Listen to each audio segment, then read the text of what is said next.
because he's already prepared for what I might do. He knows what I'm going to do before I do it, and he already made preparation for me before I get there.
What follows darkness is light. That darkness is the indicator that light is getting ready to shine. So there it is in Genesis, when darkness was upon the face of the deep, and God in the spirit form moved upon the face of the waters, and then God said, let there be. Because darkness precedes the light. Are you understanding what I'm saying? But he needs the darkness there so that God can move upon the face of the deep, so that the shift can take place. Listen, look at your neighbor and tell your neighbor that shift take place in the darkness. Oh God, y'all didn't hear what I just said. Everybody's not going to see the shift that's happening. They see the chaos, but they don't see the shift. They see all the craziness going on in your life, but they don't understand that underneath the darkness, God is moving in secret. He's moving in quiet. He's moving in the hidden places. He's moving in the cracks and the corners and the crevices. He's moving in places that you cannot see. And when the light comes, they're going to see a new order.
But untying.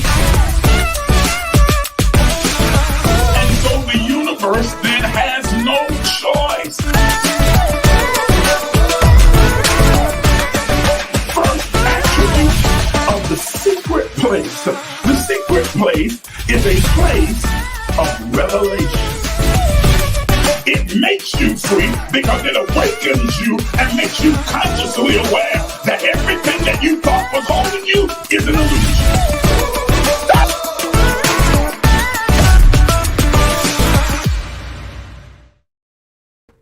Good morning, everybody. Good morning, and welcome to the Emerge movement.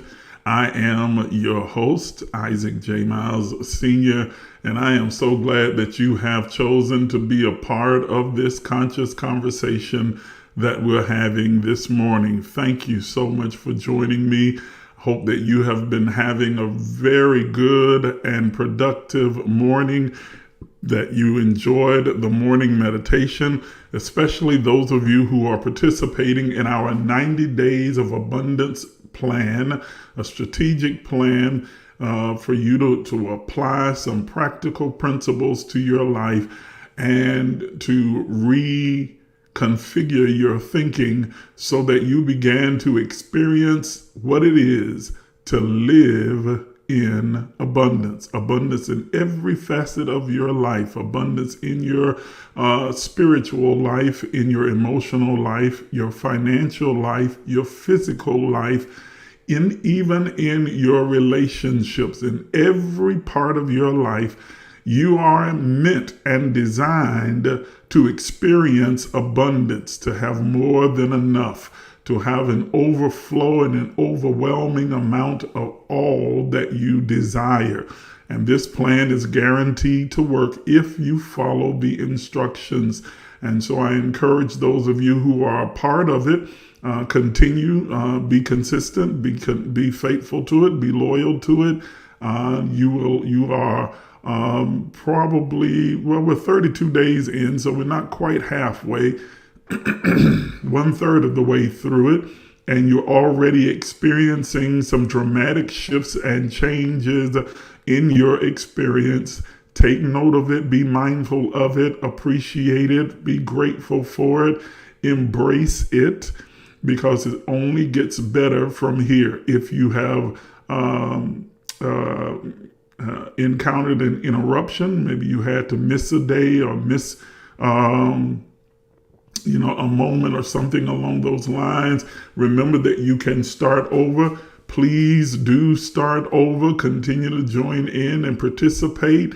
It's important that you finish. It is important that you finish. So if you have to start over, start over. Just don't quit. Don't give up. Don't give in.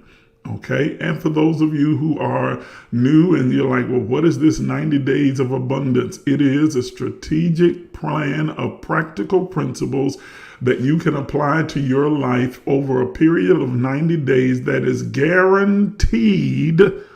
I'll say it again, guaranteed to begin to produce abundance in every facet of your life.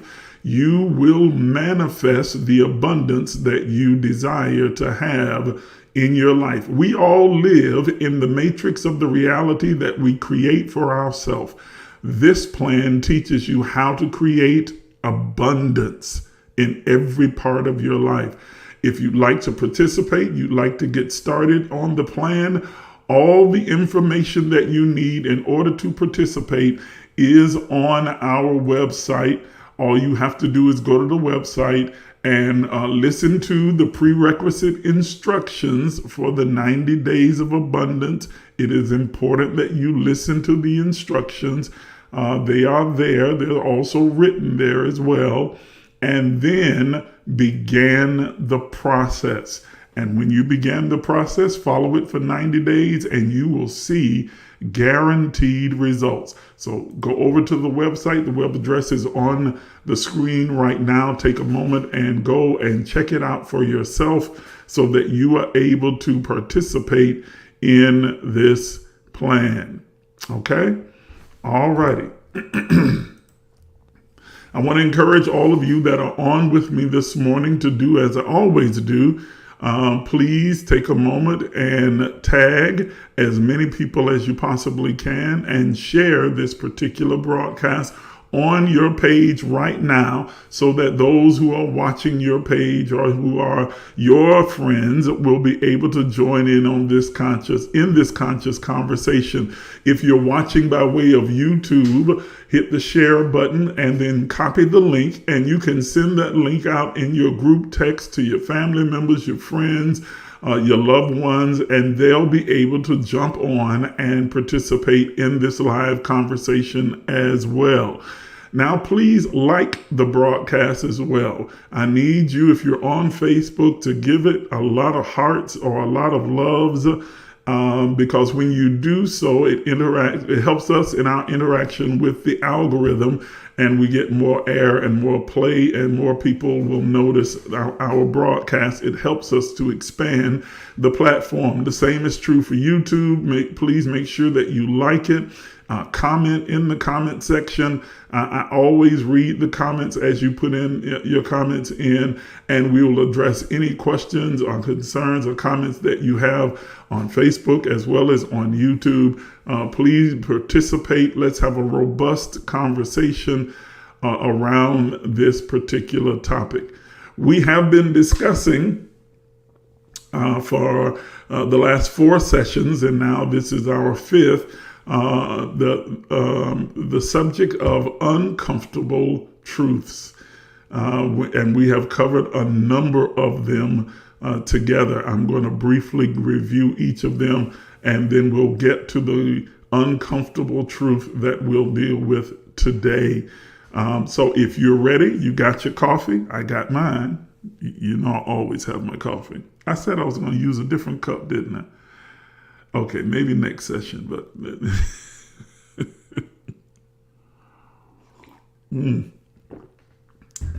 next session for sure. Different cup, same coffee. You got your coffee, pen and paper, and you're ready to participate. You are on edge, and you've already had your breakfast, or maybe you're going to have breakfast afterwards. But you are ready, then let's get ready to dive right in and have this conversation. I don't know what happened right there. Okay.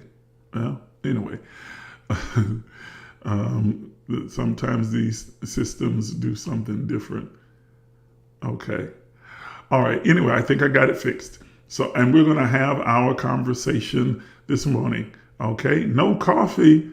So you better get you some coffee or tea or whatever it is that you enjoy drinking. Whatever is your beverage of choice. Get you some coffee, some tea, a mojito, some gin, wine, whatever, vodka, whatever you happen to like, milk, water, drink whatever it is you want.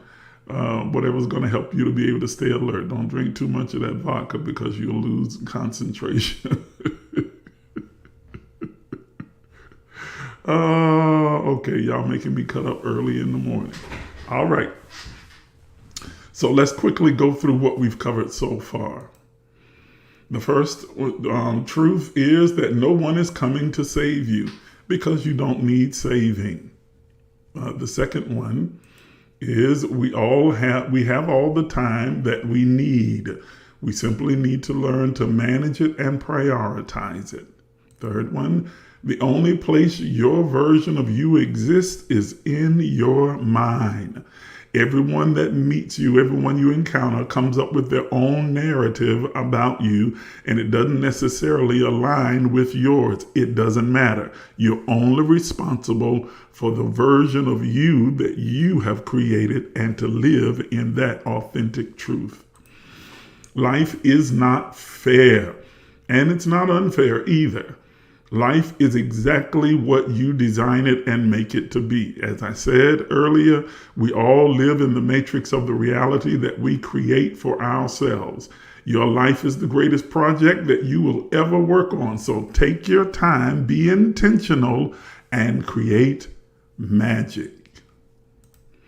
Taking no risk is the biggest risk at all. Do not live your entire existence on this planet in fear. Fear of taking a risk, fear of stepping out into the unknown and getting out of your comfort zone. Remember, we walk by faith and not by sight. Quitting is always an option, and sometimes it's the best option. You got to know when to hold them, know when to fold them, know when to walk away, and know when to run. You never count your money while you're sitting at the table because there's time enough for counting when the deal is done. In other words, thank you, Kenny. In other words, there are some times and some things that you need to quit. Know when something has become so toxic that it no longer serves you. That when its time is finished, when its purpose is complete, it's time for you to let go and walk away. And the next one, happiness is where you are now, or it's nowhere at all. That your happiness is your responsibility, and you have to choose to be happy right now in the eternal moment of now. Don't wait until you get the job, get the promotion, get the money, come out of the situation to be happy. Choose your happiness now. So, and if you have happiness with you, if you choose to be happy in the space that you are now, you will carry happiness with you everywhere that you go.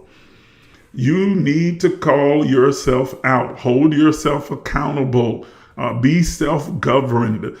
Make sure that if nobody else is speaking truth to you, you speak truth to yourself. Don't just be too proud and too filled with ego to apologize or to admit when you're wrong or to make the necessary adjustments in your life in order for things to flow better in the way that you desire them to flow. Closure is your choice.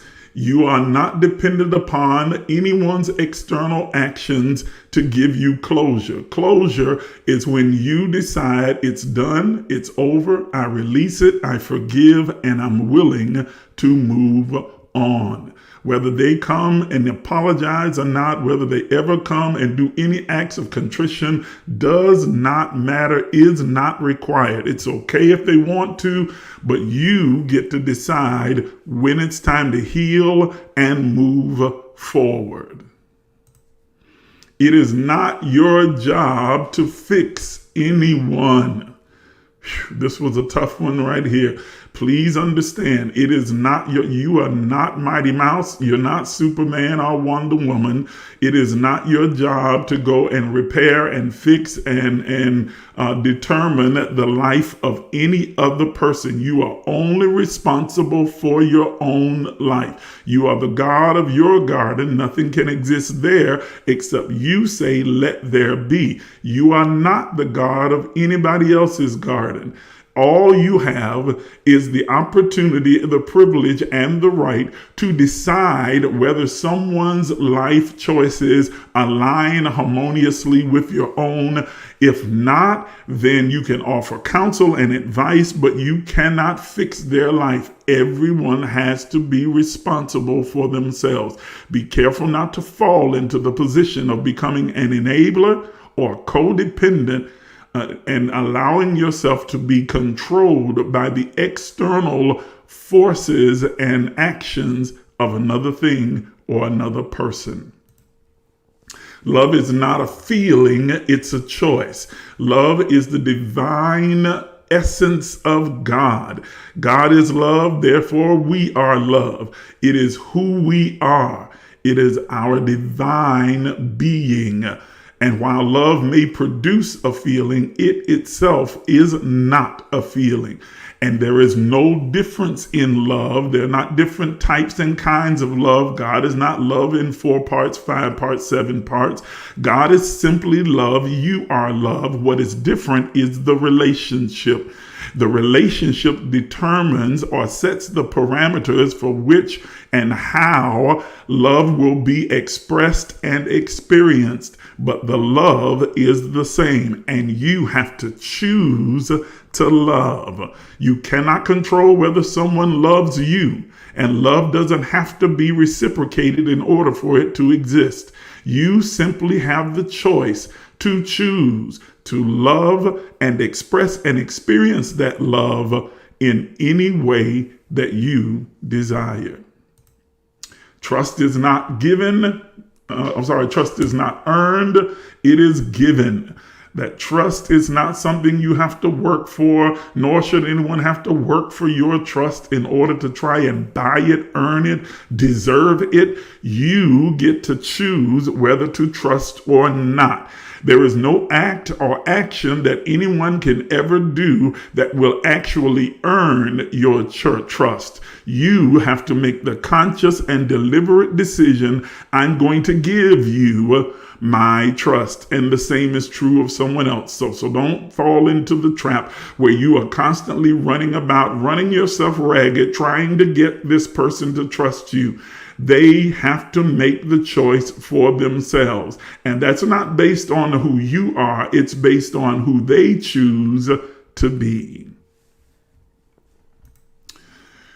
Most people don't know who you are. They don't know you and could care less about you. So don't fall into this trap or this constrainment where you are living your life so concerned about what people are going to think, how they're going to view you, how they're going to perceive you, because most people don't even know you. And the ones that do,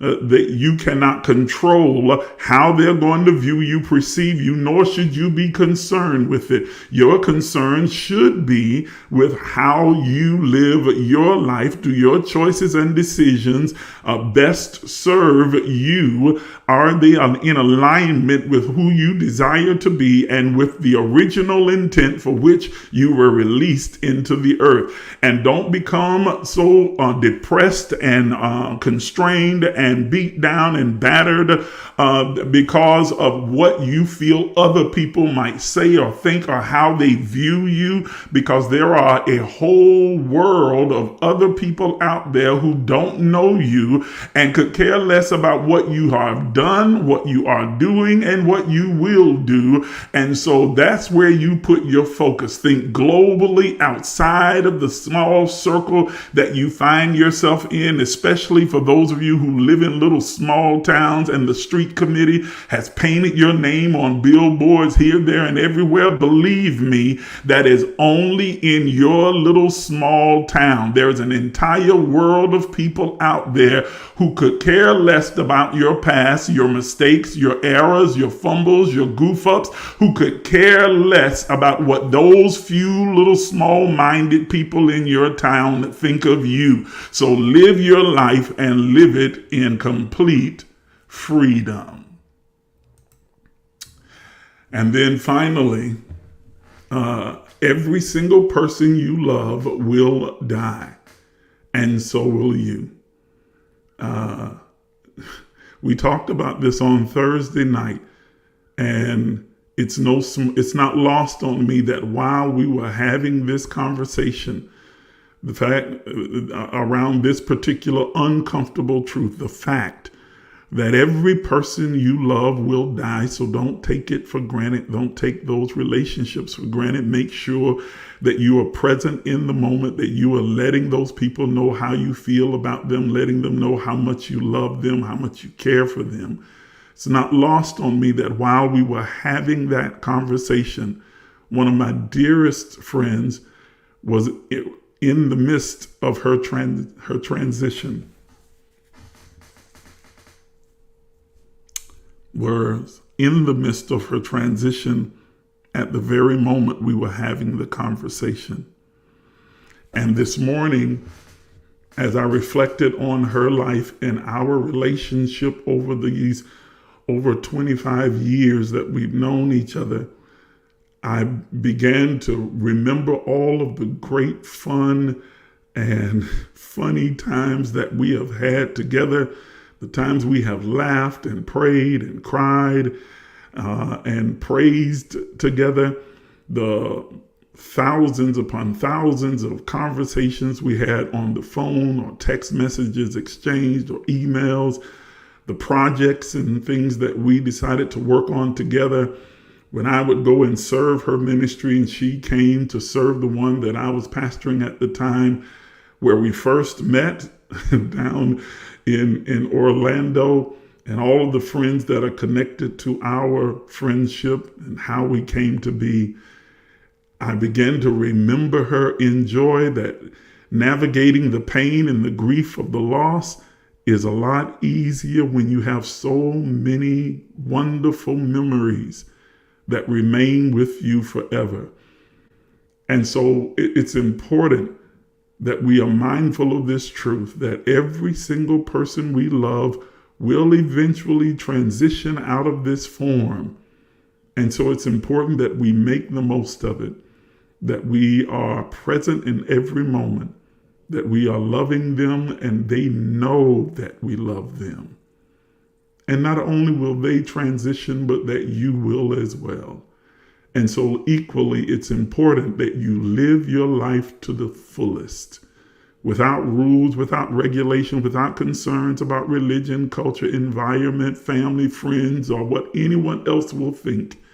Do those things that you desire the most, that bring you joy, that align themselves with your highest vision of yourself. Do it. Enjoy it. Don't wait. Don't put it off. Don't procrastinate. Do what makes you happy. Do what engenders joy in your soul, because you're not going to be here forever. Life is like a vapor. It's like a mist. It is brief. It is fragile. And life is to be lived. So whatever you do, make sure that you don't die before you live. All right. So let's get to our next uncomfortable truth. Take a deep breath. I think that was more for me than it is for you. I needed a deep breath right then.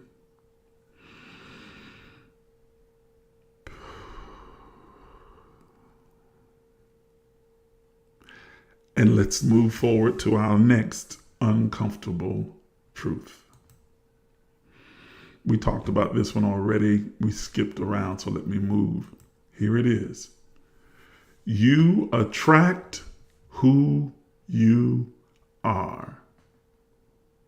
Sit with that for a moment. Let that resonate within you. You attract who you are.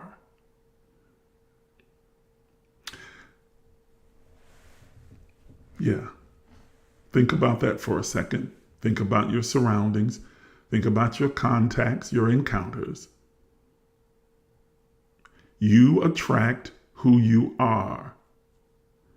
All of the people that you encounter, all of the things that you encounter and places, all those experiences are the result of what you are drawing in through your magnetic force of energy that is being released from you in every single moment of your existence. The energy that is flowing out of you interacts with all of the universe and all of nature, which are responsible for reflecting back to you in three-dimensional form a divine representation of that which you have released into the universe. And so every person that you encounter, every place and everything is a version of yourself. They have some aspect of your being. You are attracting those encounters, those people, those places into your space. You are creating them. You are manifesting them. I want you to think about the ramifications of that particular truth. That removes the eternal victimhood that so many people like to rest in. And so they begin to say, well, I don't know why I keep attracting these type of men and these type of women or these type of people or these type of situations and circumstances. Why does this keep happening? Repetition serves two purposes. Repetition in your life serves one purpose. Number one, that it reminds you of who you are. It's a flashing neon light. It's an indicator of what's going on in you, through you, and as you, your isness and your being. Number two, it gives you the opportunity to adjust. That is, to adjust it upward to become something different, to adjust your attitude, your mindset, your outlook, your perception, or to adjust it outward. That is to increase what it is that you have been thinking and believing and feeling and sensing and doing. If it is something that you enjoy, that you desire, then you turn up the volume and you turn it outward. That is, you're going to increase more of it. If you are attracting abundance, which is something we're working on right now, then you do more of what you have been doing and you increase the volume of the abundance that you are attracting. But if you are attracting things and people and places into your life that don't serve your highest good, that are not engendering the best part of yourself, then understand that you can change it. You can adjust it. Don't turn outward. Don't walk in victimization or victimhood, that victim consciousness where you start blaming the external. So you keep having these bad relationships with a man or women, with men or women that come into your life, and then you conclude there are no good men out there, there are no good women out there. All these men think like this, want this, behave like this. All these women think like this, want this, or behave like this. No, you are making a generalized assumption based upon what you have been attracting. But ladies and gentlemen, there are two things that you need to take note of in that experience. One is, if you are attracting them into your life, then there is something within you that draws them to you. Wait a minute, here's number two.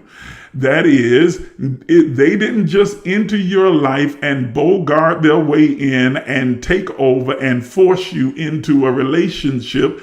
They were not only attracted to you, but you were attracted to them. So now you have to also not only investigate what is it about me that is drawing them to me, but ask yourself, why am I drawn to them?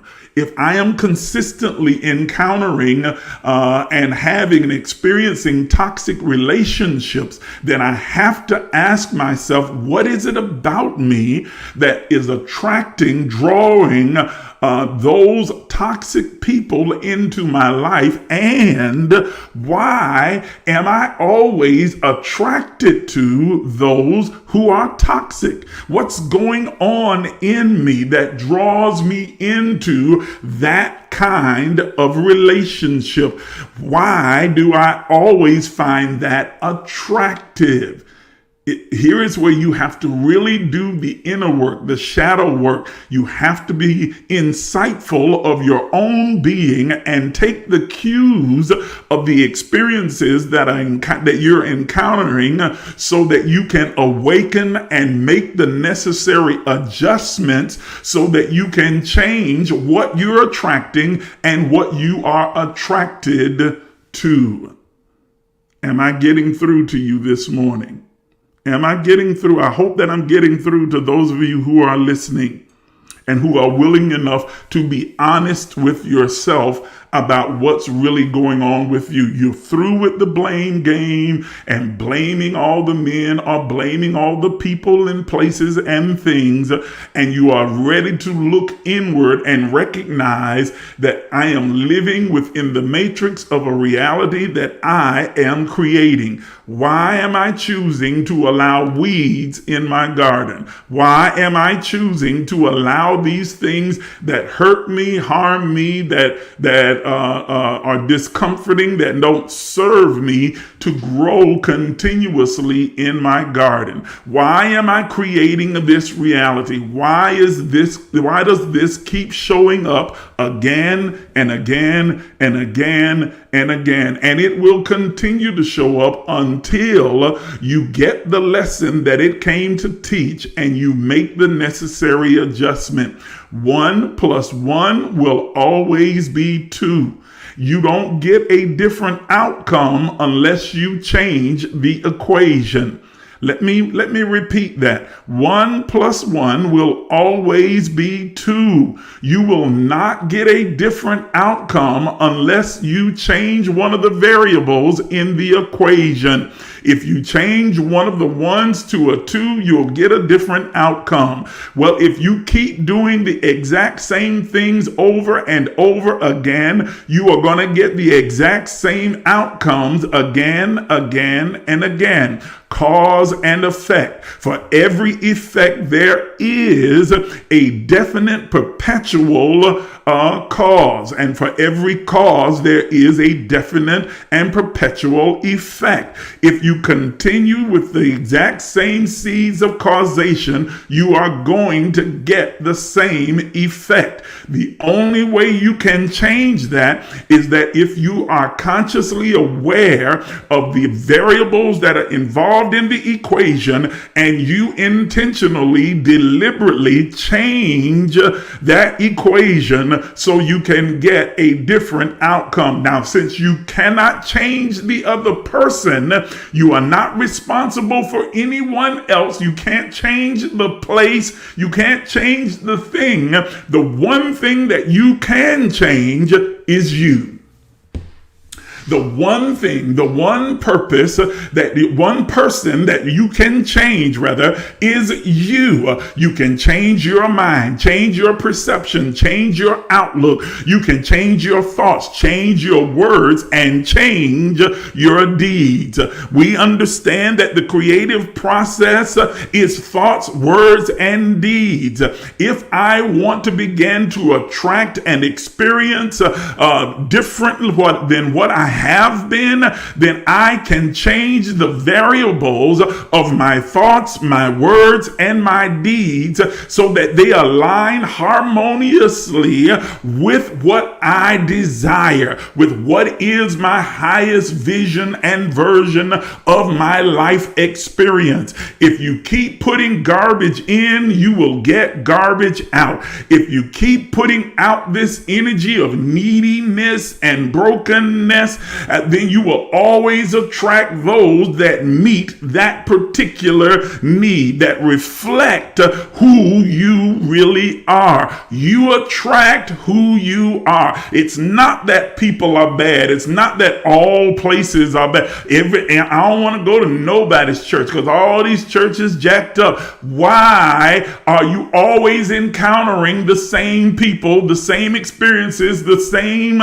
churches or same jobs or same friend group? You are encountering them because they are a reflection of who you are. Are you hearing what I'm saying? And if you want to change what you're encountering, then you have to change you.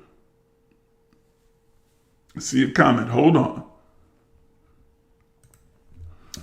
Delana says, I'm working on pulling the weeds daily. Once I understand why I attract the same people who cause me grief, I had to go to work on myself. No more attractions to those types. Exactly.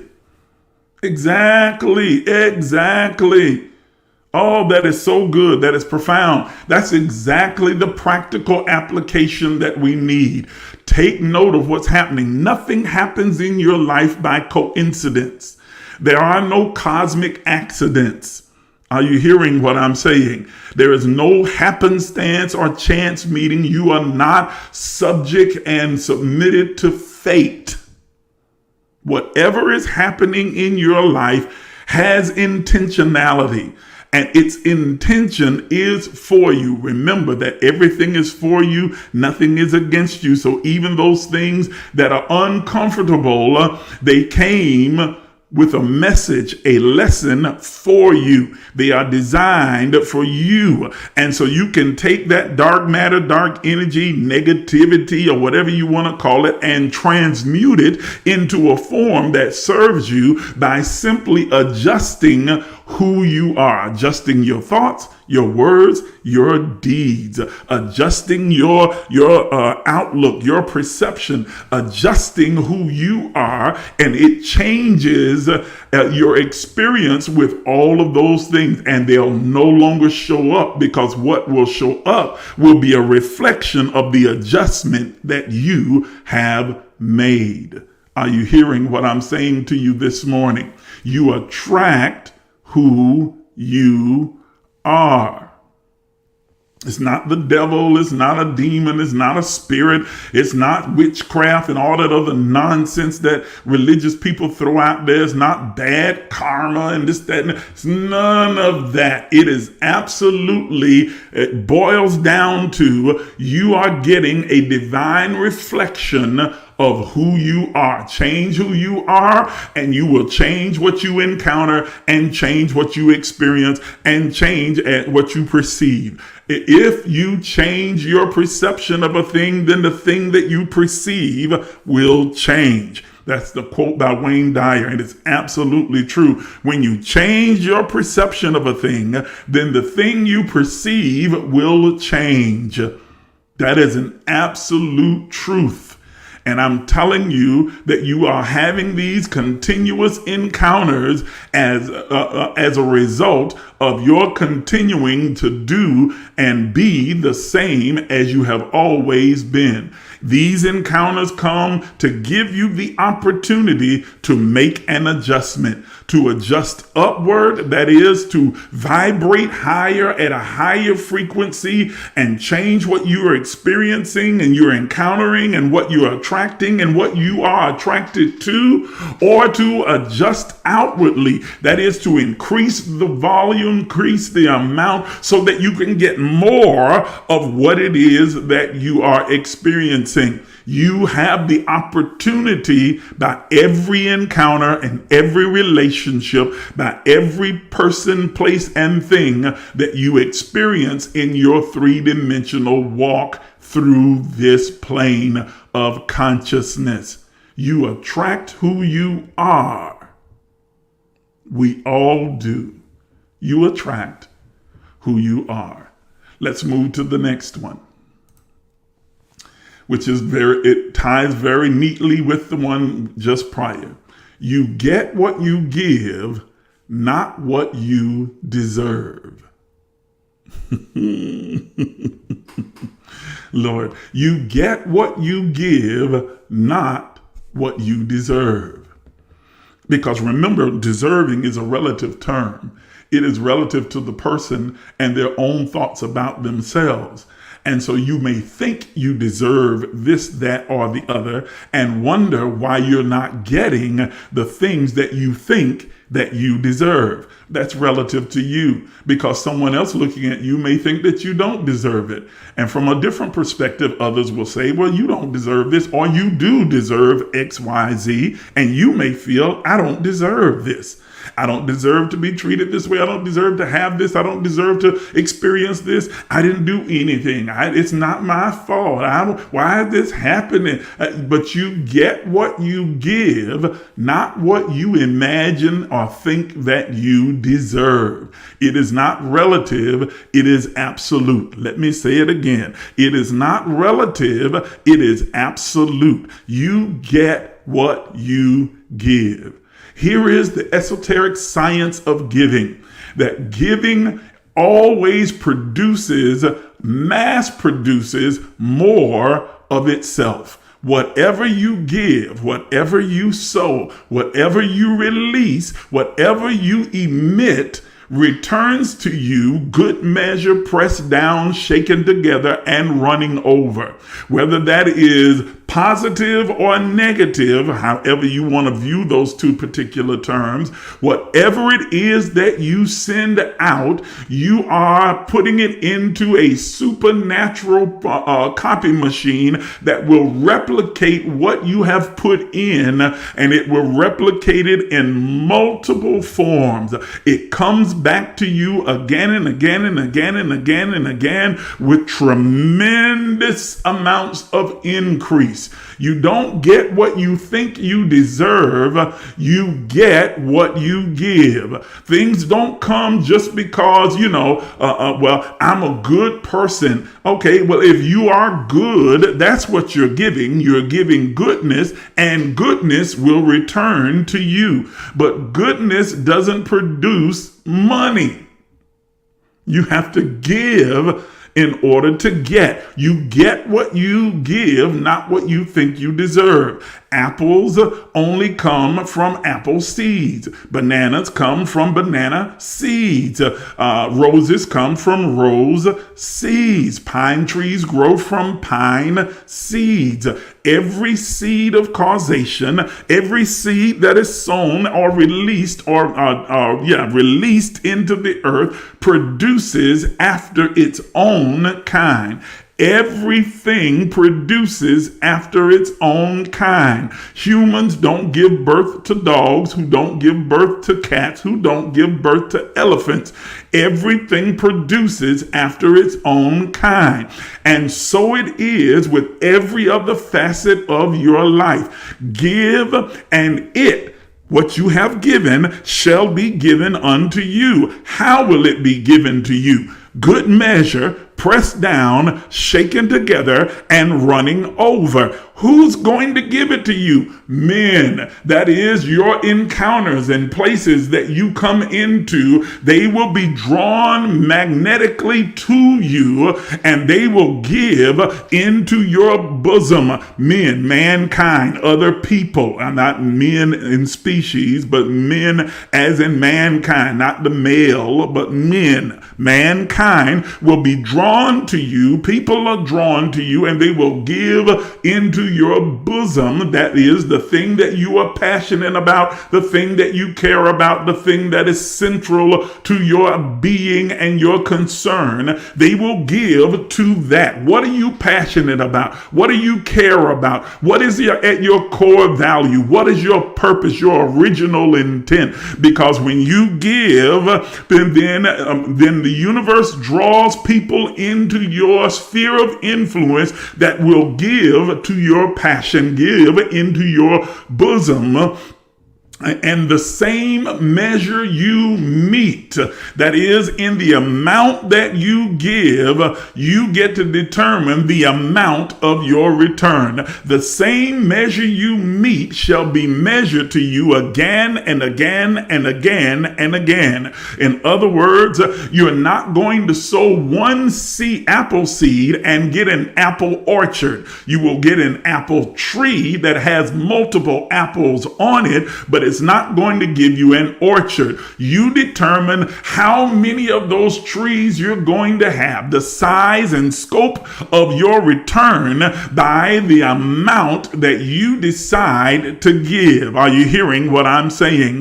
And I'm not just talking about money, even though y'all get nervous and all shaky when anyone even gets in the neighborhood of talking about money. Yet money is the one thing that most of us in here want to manifest and need or desire to have more of. Well, I'm trying to tell you that if you want more money, if you desire to have more money, or you desire to have more love, or you desire to have more joy, more peace, or you desire to experience X, Y, or Z, you have to be willing to give, and give continuously in large amounts so that you are able to receive exactly what it is you are giving. You get what you give. You may feel like you deserve this, that, or the other, but that doesn't mean you're going to get it. You can only be guaranteed to get what you are willing to give. You can't sit back. Well, you can. It's foolish to sit back and to expect apples on a tree that you haven't planted. planted. It's foolish for you to expect an orchard when you've only planted a single seed. It's dumb, foolish, and idiotic for you to expect for you to get a return on an investment that you've never made. And it is equally crazy for you to think that you deserve X, Y, Z, this, that, or the other when you have not done, given, or been any of the things that are necessary to manifest that in your life. You're expecting this, someone to walk up and just put $100 million in your hand and say, I'm just gonna bless you because of the favor of God. There is no favor of God.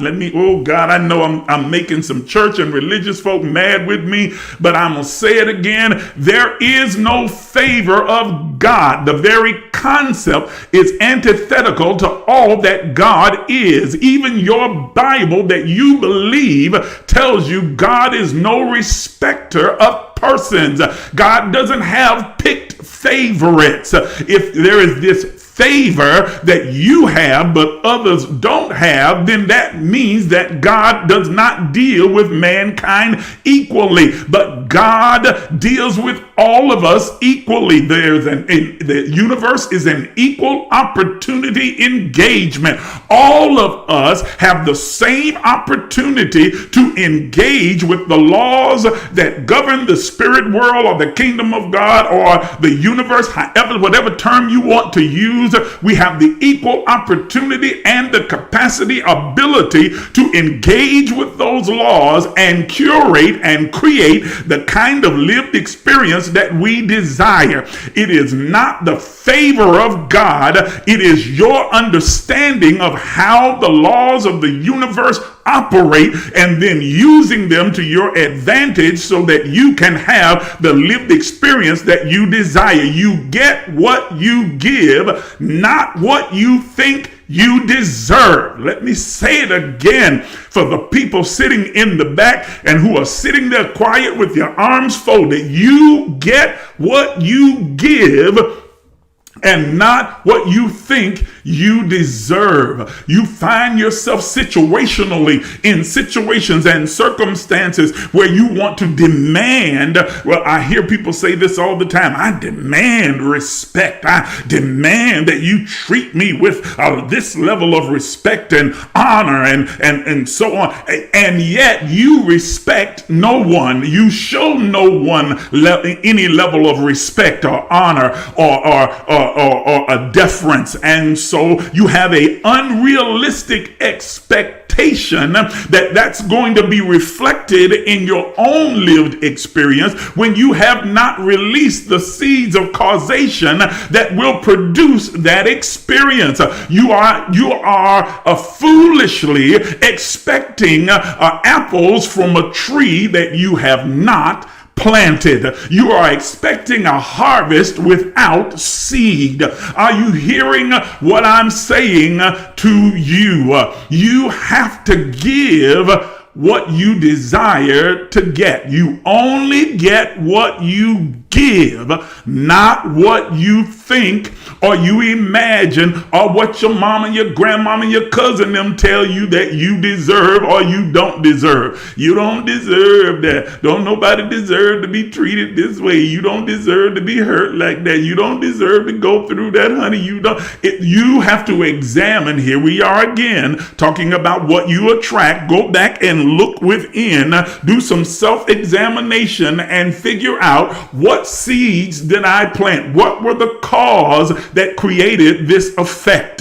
What have I sown that I am now reaping? How has this become my compensation for what I have put out? Are you hearing what I'm saying to you? Now, this is a hard and unpopular, uncomfortable truth because it requires you to be honest with yourself, to hold yourself accountable, to be straightforward with yourself, to pull your own own coattail and tell yourself the truth, that I'm not under attack. The enemy's not after me. There is no devil or demon. Nobody's working witchcraft on me. I'm not the subject of a witch or a warlock or any of these other nonsensical things and fantastical ideas that come from religion and culture. The problem is me. And if I want to get something different, then I've got to give something different. If I want to experience something different, I've got to be something different. Are you hearing what I'm saying? You get what you give and not what you imagine that you deserve. Are you hearing what I'm saying? You are getting what you give. Now that's powerful. That's a powerful thing. It's uncomfortable when you start examining some of the things that are showing up and that you keep harvesting that you don't desire. But it is powerful to know that all I have to do is adjust, change the equation. Oh goodness, change the equation and start giving what I desire. Do you understand? Do you understand? This is going to really, I know this is going to really make some folk real upset with me right now. Lord have mercy. But do you understand that one of the reasons, not the only reason, just one in an entire list or litany of things, but one of the reasons that we as a culture, as a people struggle so much is because we are some of the most stingy people in the world. That's why we are inundated with such a plethora of scams and gimmicks and games and trickery and con games that are run within the. Have you ever noticed that all of the preachers, televangelists that are running the con games, who do they target the most? Us, because they just know that we so gullible. Y'all not hearing what I'm saying. We will fall for the okie doke because we think that their little tricks and their plans are going to work when if I do an event, then it's going to change everything else about my life. It's not an event. It's a life. It's a journey. It's a path. It is a consistent action, and it has nothing to do with Reverend, Prophet, Apostle, Bishop, so-and-so, that or the other. Has nothing to do with Madam this and Sir this or anybody other person. It has everything to do with us. And when we get past that place of thinking and of lack, scarcity, not enough, that's where the stinginess comes from. The reason why we are struggle with that stinginess is because of the fear. It is fear of not having enough, fear of running out, fear of the resources drying up, fear of lack, want, need, and scarcity. And so we feel like we have to hold on with dear life to every single dime that we get, every single thing and we're very, very, very afraid that even when we're doing well, that we may end up losing everything, and don't understand that everything you get is what you give. Yet when you give, the esoteric science of giving allows the universe, demands that the universe replicate what you have given and multiply it, increase it, in returning it back to you again and again and again and again and again and again and again. It's true with your money. It's true with your love. It's true with peace. It's true with kindness, courteousness. It's true with every aspect of your being. If you want to break the back of those things that continuously reoccur of lack, want, need, scarcity, then you have to become a giver and operate from the place and space of abundance rather than from the place of fear.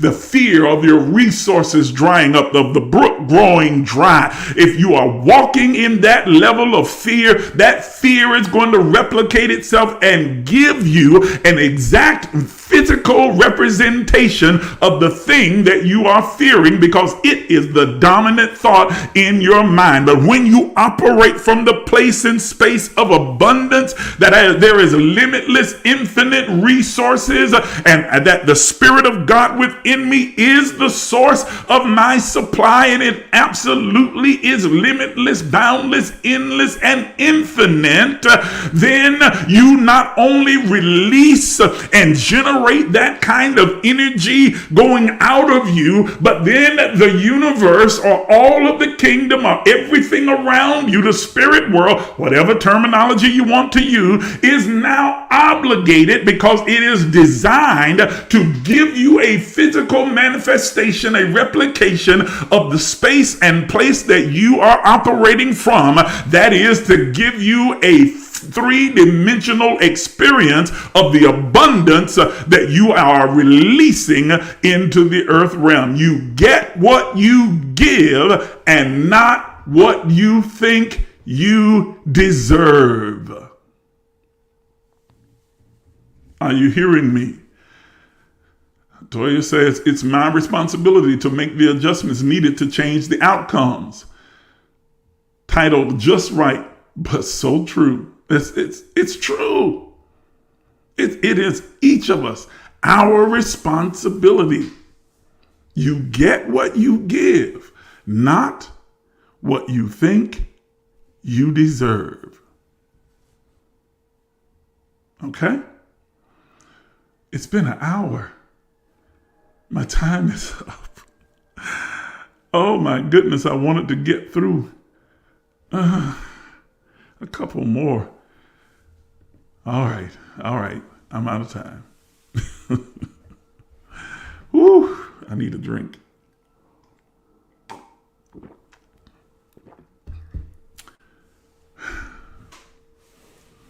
Whew. All right, I know you were empowered, encouraged, enlightened by what you heard and experienced this morning in this empowerment session. Even if it was just a reminder for you, it was a reminder that you designed for you to have at this moment. Okay? So take advantage of it. Start to live in it. Start to walk in it. I'm going to put all of these parts 1 through 5, and then there's going to be a part 6, and I'm going to try and finish out the rest of them in part 6 on Thursday night, because this is going on too long. I talk a lot, huh? But yeah, we're going to try and finish it out on Thursday, and all of them will be put on the website as soon as we come to the conclusion of this particular series. I'm going to upload all of them, all parts of it, on the website, so you'll have access to them 24 hours a day. Okay? They will always be there permanently. All right? Man, I'm sweating. I didn't even realize I was sweating so hard. Ooh. And the fact that I can produce sweat up here in DC where it's so freaking cold. Yes, it's already getting cold. And I'm not happy.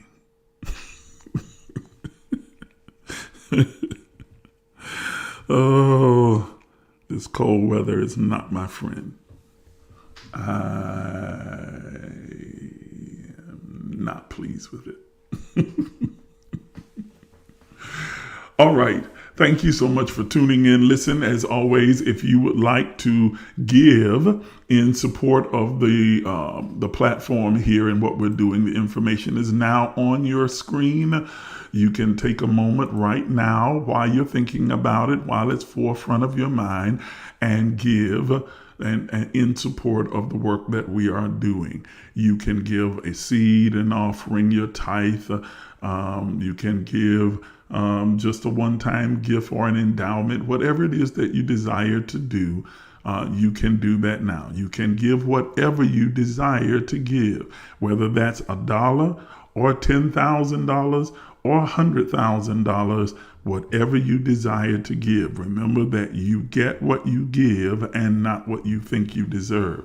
So here's an opportunity for you to give. No con games. I'm not going to tell you that if you give this one-time gift today, God's going to unlock your future financially and you're going to have blessings after blessings just overshadowing you and you're going to get a new house, new car, new job, new everything. No, this is just one of hopefully many seeds that you are planting across the entire journey of your life that continues to increase the amount of your harvest. So you can give and take advantage of this opportunity. I hope that you will do so and do so generously. Thank you. I appreciate your generosity and I appreciate your consistency in support of this platform.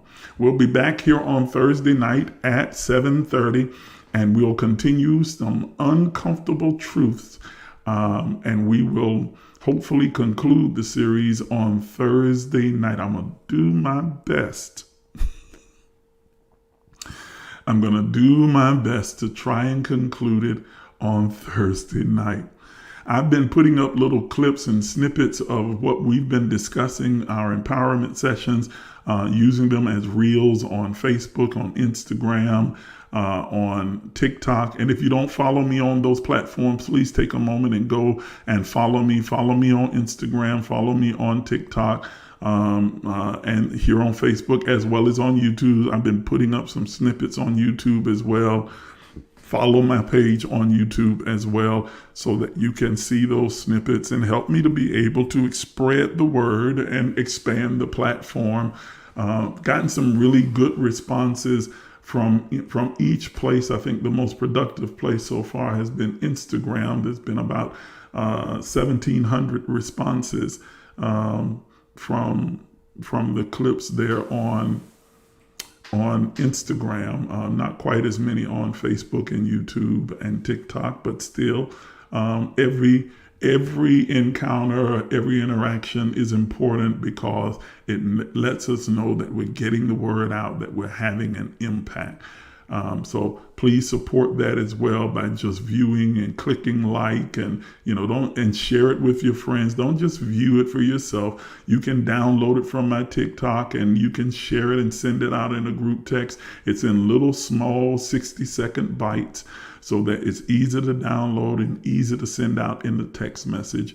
Take a moment and do that with them. Share them with your friends, your loved ones, people you care about, who you'd like to see impacted with the words of insight, revelation, and truth. Thank you all for tuning in. Thank you for your consistent support. I am so happy. Wait a minute.